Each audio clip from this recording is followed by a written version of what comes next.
Hello everyone, how are you? I hope you are all well. In today's video, you are going to be discuss about variable in C programming. In the last class, we have discussed about input and output in C programming. Let me know, try to understand variable in C programming.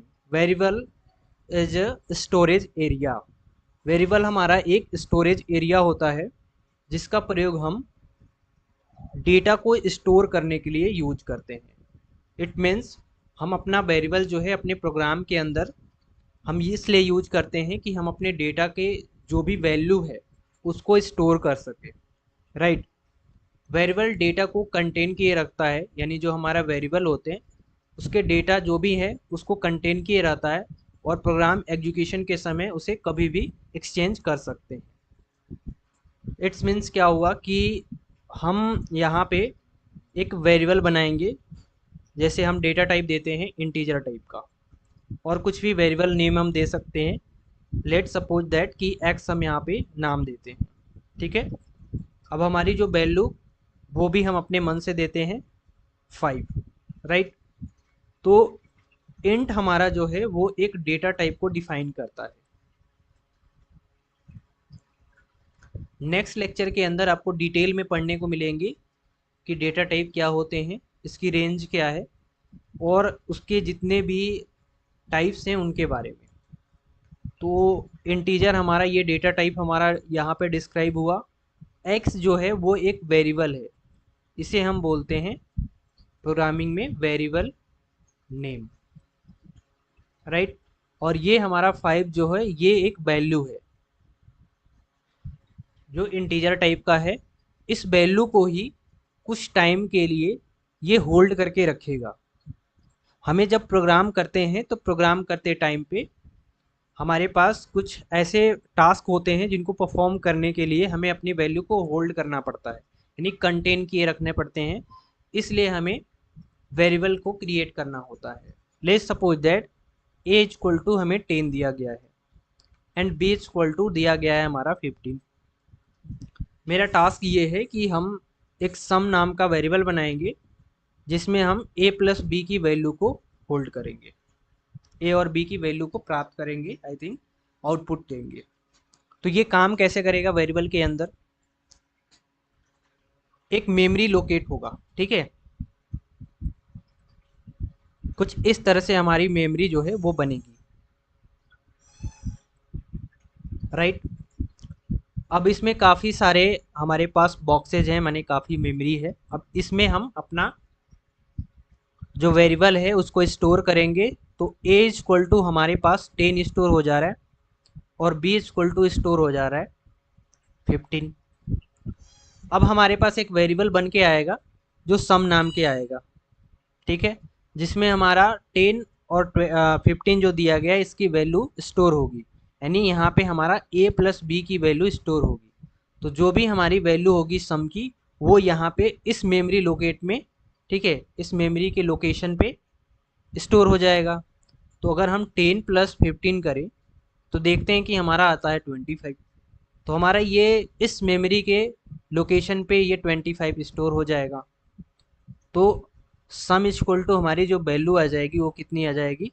25 आ जाएगी, ठीक है। तो इस तरह से हमारी जो value है वो ए और बी को होल्ड करके रख रहा है, राइट।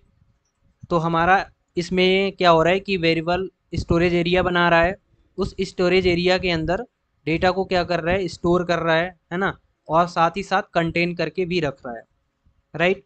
कंटेन करके रखने का मतलब है कि हमारी जो आगे की प्रोग्राम है वो जिस हिसाब से हमें कमांड दिए जाएंगे उस हिसाब से कमांड को परफॉर्म करेगा। वही चीज़ें यहाँ पे बताई गई है कि डेटा टाइप की वैल्यू अपने अंदर स्टोर करके रखता है, यानी जो भी हमारे डेटा टाइप की वैल्यू है वो अपने अंदर क्या करेगा? स्टोर करके रखेगा। तो इसमें मान लेते हैं कि इंट एक्स इक्वल टू 5 दिया है। तो एक्स का जो हमारा वेरिएबल है, ये एक्स हमारा जो वेरिएबल है ये अपने अंदर ही ये 5 को स्टोर करेगा, राइट। यानी ए इक्वल टू अगर हमारा 10 दिया है तो ये अपने अंदर ए 10 को अपने जो अपने अंदर वैल्यू को स्टोर करेगा, बी भी अपने अंदर इस वैल्यू को स्टोर करेगा, कंटेन के रहेगा। और हमारा जो परफॉर्म करना है sum equal to a plus b वहाँ पे उस वैल्यू को पुट करेगा और एंड देन हमारा आंसर आएगा। ठीक है, वेरिएबल ये एक मेमोरी लोकेशन का नाम भी होता है। ठीक है, तो हम जो मेमोरी ये बना रहे हैं, ये हमारा एक मेमोरी बना था। इस मेमोरी के अंदर ए और बी सम ये जो हम दे रहे हैं, ये हमारा मेमोरी लोकेशन का नाम है। यानी हमारे पास जो 10 की वैल्यू है वो ए नाम से सेव है, बी की जो वैल्यू है वो 15 है, यानी 15 की जो वैल्यू है वो बी नाम से सेव है। तो मेमोरी लोकेशन नाम हमारा यहाँ पे दे रहा है। राइट, एग्जाम्पल में भी यहाँ पे दिया गया है कि आपको अगर वेरिएबल को डिफाइन करने हैं तो x इक्वल टू 5, तो x हमारा हो जाएगा वेरिएबल नेम और 5 हमारा हो जाएगा वैल्यू। इसी तरह से a इक्वल टू 10 है तो a हमारा हो जाएगा वेरिएबल नेम और 10 हो जाएगा वैल्यू। आई होप कि आपको वेरिएबल समझ में आ गया होगा। वेरिएबल जो है वो एक मेमोरी लोकेशन या फिर मेमोरी को लोकेट करता है, और जो भी इसके लोकेशन है वहाँ पे डेटा सेव होते हैं, जो परफॉर्म होते हैं उनको करके देता है। यानी वेरिएबल एक स्टोरेज एरिया होता है जहाँ पे अपने डेटा को स्टोर करते हैं और अपने वेरिएबल के डेटा को कंटेन किए रखता है। ठीक है, अब हम चाहे तो इसको अपने अनुसार इसको बदल भी सकते हैं, ज़रूरी नहीं है। अब हम वेरिएबल को डिफाइन करने के लिए अपने सी प्रोग्रामिंग के अंदर कुछ रूल्स को फॉलो करते हैं। तो हम एक तरह से बोल सकते हैं कि variable is a set of rules. ये रूल्स के हिसाब से फॉलो होंगे। फर्स्ट ऑफ ऑल दिया गया है कि वेरिएबल जो है केस सेंसिटिव होता है। What is means case sensitive?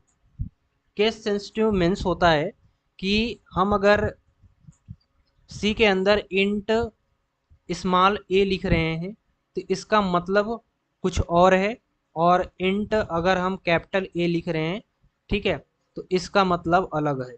ठीक है, यानी कैपिटल ए और स्मॉल ए, कैपिटल ए और स्मॉल ए जो हमारा दिया गया है, इन दोनों का मतलब अलग अलग है। हम जब प्रोग्राम कर रहे होंगे, प्रोग्राम के अंदर अगर हम कैपिटल ए यूज कर रहे हैं कैपिटल में, तो हम कैपिटल में ही यूज करेंगे।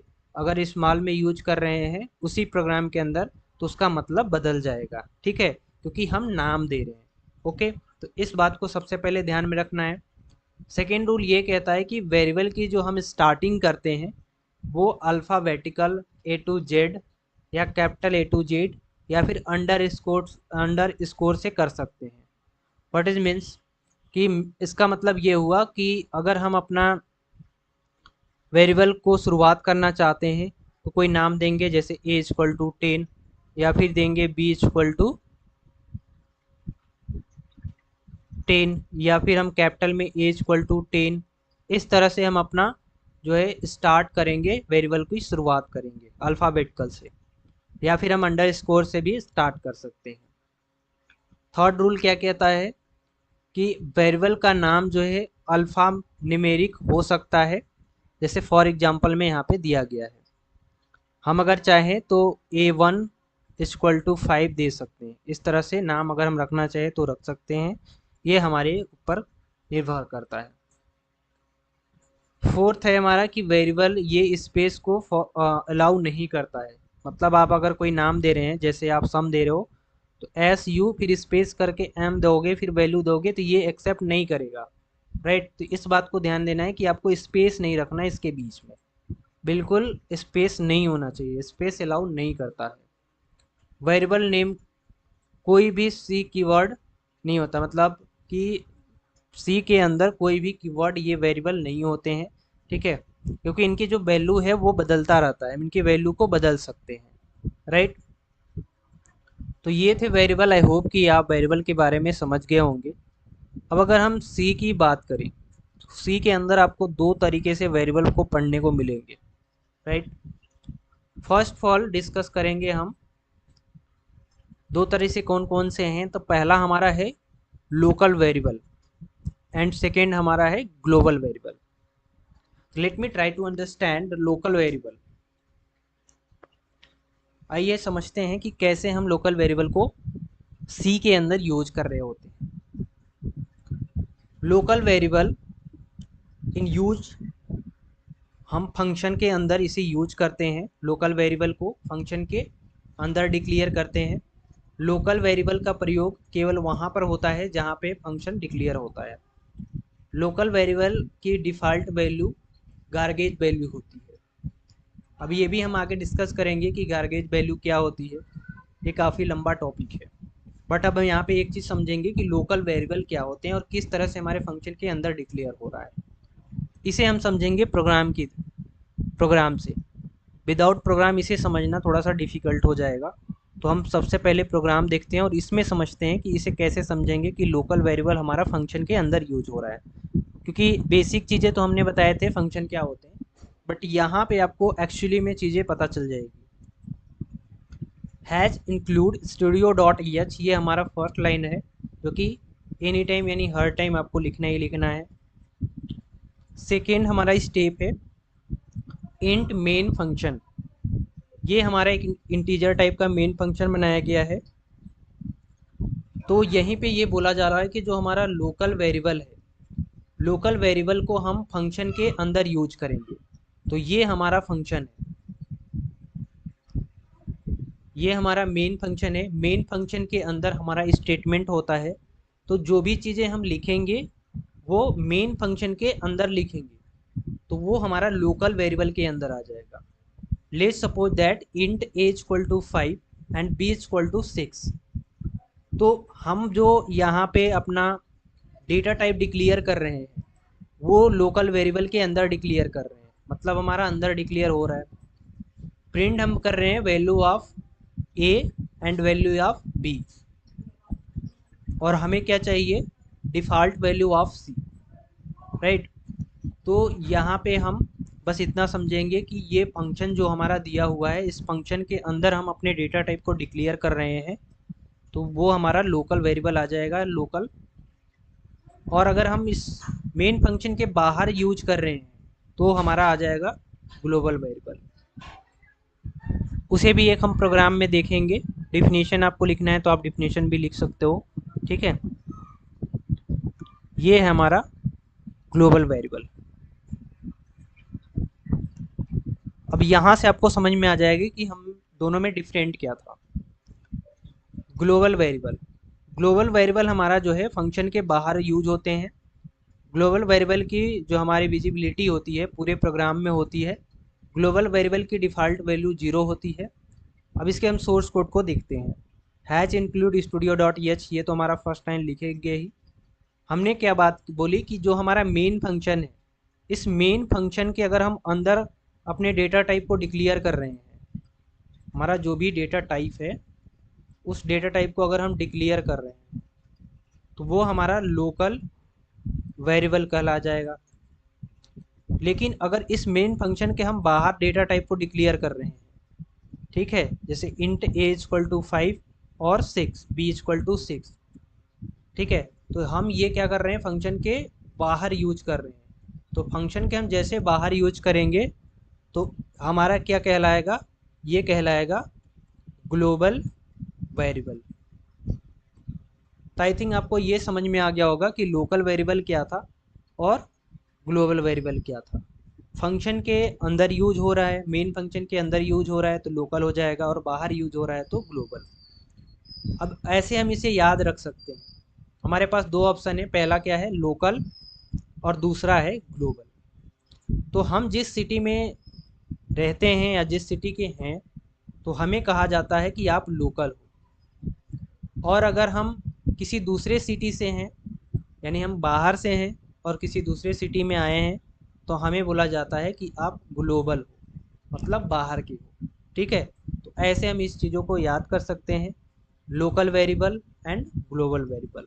ग्लोबल का मतलब बाहर हो गए, ठीक है, ग्लोबल में हम पूरे दुनिया को लेते हैं, लोकल में हम अपने जैसे एरिया को लेते हैं, ठीक है। आप इंडिया के अंदर हो तो आप लोकल हो, अगर आप विदेश जाते हो या फिर ग्लोबल में कहीं पे भी जाते हो तो आप ग्लोबल वेरिएबल कहलाओगे, ठीक है। ऐसे समझ सकते हैं, आपको याद रखना हो, और ये वेरी वेरी इंपॉर्टेंट है, एग्जाम के अंदर पूछे जाते हैं, राइट। तो आज की इस क्लास में बस दो चीज़ों के बारे में डिस्कस करना था कि वेरिएबल क्या होते हैं, लोकल वेरिएबल क्या होते हैं एंड ग्लोबल वेरिएबल क्या होते हैं। नेक्स्ट क्लास में हम लोग डिस्कस करेंगे डेटा टाइप के बारे में, जो काफ़ी इम्पोर्टेंट है। डेटा टाइप क्या होते हैं और हम अपने प्रोग्राम के अंदर कैसे यूज कर रहे होते हैं, ठीक है। आज के इस वीडियो के अंदर इतना ही। मिलेंगे नेक्स्ट वीडियो में, तब तक के लिए बाय बाय, टेक केयर।